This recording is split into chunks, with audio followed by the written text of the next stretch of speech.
Peace and Yah bless. Yah is a strong one. The strong one is Yah. He's the tree of life. He's the fountain of living waters. He's the spirit and creator of all things that live and breathe. On this particular discourse, I'm going to talk about the Exodus. Okay? As you all know, Yah is going to return us back home. This final movement. Yah, our righteousness. Jeremiah 23. Go read for yourself. Okay? Verses 5, 6, 7, and 8. Alrighty? It's going to return us back home. Okay? Ezekiel 16 will come about. Verse 55. Okay? Where it gives the order that we return back home in this order. And it has to be in this particular order. And it's already 2/3 of this prophecy has already came about. Sodom and her daughters, they returned 1969, 1970. Ben-Ami, right? And his group back to Dibonah, Israel. Samaria and her daughters, they returned 1993, 1994. But today they call themselves the PLO. Okay? And finally it says, and thou and thy daughters, talking about Jerusalem. Okay? We shall return back to our former estate. And that is the Exodus order. Like I said, it's a gigantic Exodus, but it's cut up into 3 different movements. Okay? Now, once you understand that, then you have understanding about this Exodus and how it's supposed to take place. It doesn't take place any other way. So no matter what you see in the news, no matter what they put on these sites, it's all hoopla and sensationalism and rhetoric. And that's all that it is, okay? Now, let's have a look at this right here. This is from YHWH, okay? It says Americans. That's obviously the wrong way to start the article, but anyway. It says Americans make an exit plan returning home. Obviously it's not, when they say Americans, they're talking about the U.S. Jews. That's who they're referring to. Let's get a look at it. Here we go right here. Okay, it says Americans making an exit plan and returning home. I mean, the state of Israel is not the home to everybody. All right. And secondly, everybody over here in America is not a Jew who is of the Caucasian race. Okay. Many people are just Europeans. Okay. Everybody's not Esau. All right. So let's get that straight. So you can't just put it in, in certain categories. All right. All right, so these people are returning home, or what they call returning home, or trying to go to the land of Israel. Like I said, this could be just, rhetoric and sensationalism or whatever it may be. But the case is, it's not a smart move, okay? It's not a smart move because, right now is a bad time to be going over to the land, all right? Because, Esau's judgment, the Zionist regime is pending right now. No telling what, when the Most High may judge them, coming up real soon. Okay? All right? Because he's going to turn back our captivity right before our eyes. Okay? And these things are going to happen. All right?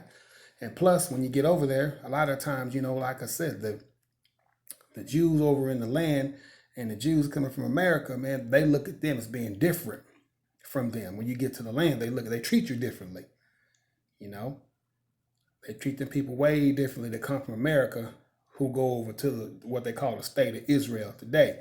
That's why you see this right here. It says, controversy over Seth Rogen's Israel comments exposes widening rift with U.S. Jews. Yeah, it is a wide rift. But Seth Rogen what Seth Rogen did was went and read the book. That's what Seth Rogen did, okay? That's all Seth Rogen. He went and read the book. He's like, man, something don't match up right, We told you all, if you go read the book, you'll find these things out, man. Okay? About, how they basically went and stole the land of Israel. Okay? Now they're trying to steal it all from the Palestinians, right? Okay? But Seth Rogen just went in and did his homework. So naturally he knows. So yeah, there's definitely a widening rift between the U.S. Jews and the Jews in the land. Or what I call the Zionist regime.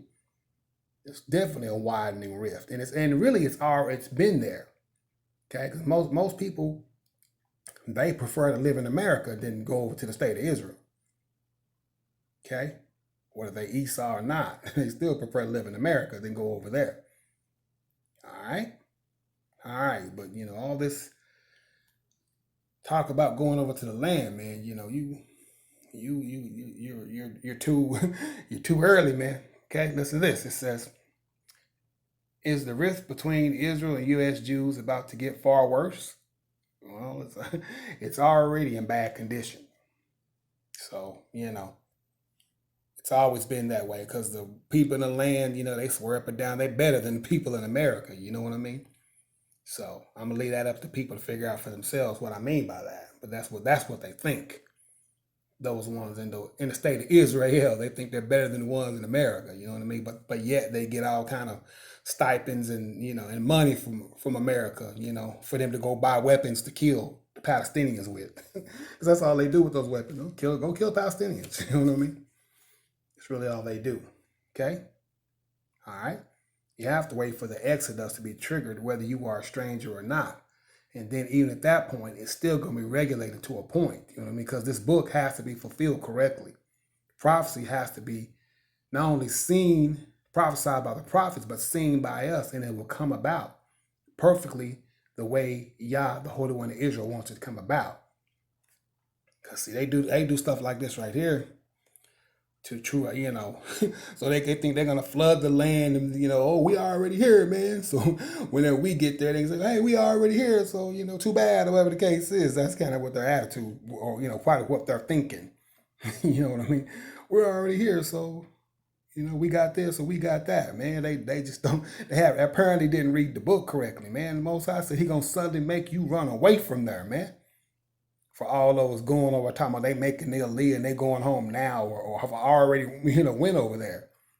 Okay, the Most High said, "What I'm gonna make you suddenly run away from her." And read that just a minute. Now I read it to you guys 1,000 times, Jeremiah 49, right? Okay, but let's go to Zephaniah chapter 3, where the Most High tells us this one clear thing. Okay, all right. He says, "Behold, at that time I will undo all that afflict thee." He's gonna undo all of them. Okay.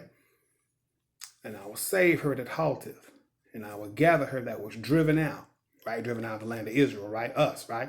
Black Americans, right?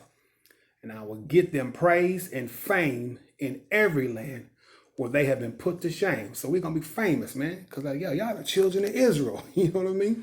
Black people going to be famous. Black Americans, we're going to be famous, all right? We're going to get praise, you know what I mean? Praise and fame, okay? Now, verse number 20 of Zephaniah 3. At that time, I will bring you again, right? Even in the time that I gather you, okay? For I will make you a name and a praise among all the people of the earth when I turn back your captivity before your eyes, saith Yah, the God of Israel. You hear that? He's going to turn back our captivity before our eyes. It's going to happen. That's the Exodus, okay? The final part of this movement, the government arm move, okay? Y'all going to turn back our captivity before our eyes, okay? All right? In other words, we're going to see it. We're going to know it had happened or it has happened, okay? Now, for these people going over to the land, you're making a mistake, man. You're getting set up, okay? I already told you, man, what the Most High is going to do. He's going to do just this right here. So you can't go trying to flood the land with, with all the Edomite males that are not going to be able to qualify to be there anyway, because some of them are obviously not, right? Okay, I've told you guys about that. Some people over there, probably homosexuals, not supposed to be over there, right? Okay, and all kind of other people who are not supposed to be there. Maybe even some Moabite males that's not supposed to be there. Okay? Who knows who knows who all are trying to bring over there? And then going and getting the Ethiopians and all that. We're not even sure who they are. They might be out of the Hamitic tribes. There's nothing proving that they're Shem. Okay? All right? Now, Jeremiah chapter 49. Okay? All right? Edom will become an object of horror. All who pass by will be appalled and scoff at all her wounds, as Sodom and Gomorrah were overthrown along with their neighbors. Those wicked cities got overthrown, right? By Yah. No one will dwell there, and no man will abide there. Behold, right?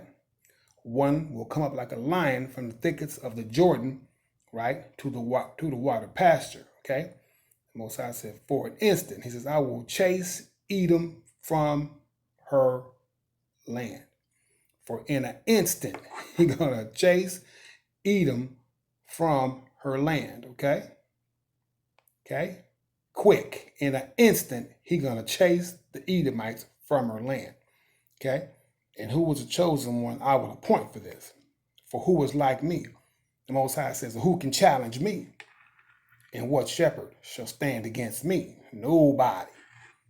Okay? Therefore, hear the plans of Yah. Okay? See, it's Yah doing this. So I said, therefore, hear the plans that Yah has drawn up against Edom and the strategies he has devised against the people of Teman. You know, Teman, one of the cities, one of the ancient cities in Edom. Okay? All right? And at the sound of their fall, okay, you hear that sound of their fall, the earth shall quake, and their cry shall resound to the Red Sea. It's going to be heard everywhere. Okay?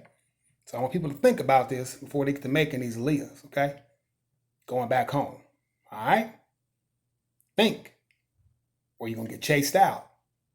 All right? Don't try to preempt the Most High with this Exodus process. He will do it, just as it's stated in this book. Okay? Thank you all for listening. Very important that you do listen. Peace, and y'all bless.